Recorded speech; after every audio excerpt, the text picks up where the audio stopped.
Ka kuwa san girman laifin da ka aikata a yanzu? Na sani, wallahi ban yi nadama aikata. Ka shigo cikin police station, ka zo kana threatening suspect ɗin. Ka sani, idan ya mutu a daren nan, babu dalilin da zai sa ba mu tume ka ba.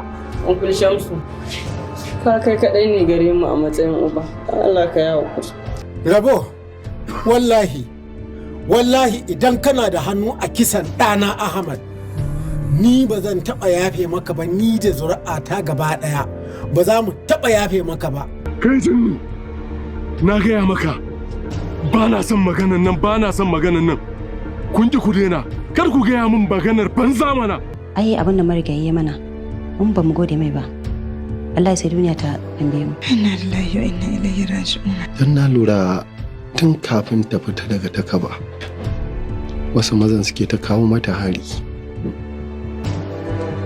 Kuma akasarin mutanen nan wallahi ba mutanen kirki ba ne. Shamsu ko wani ya riga ka shiga zai fita. Don a ganina kai ne mafi cancanta ka auri Murja. An gama kiwon saniya, nono ya taru, saura batun tatsa. Shirin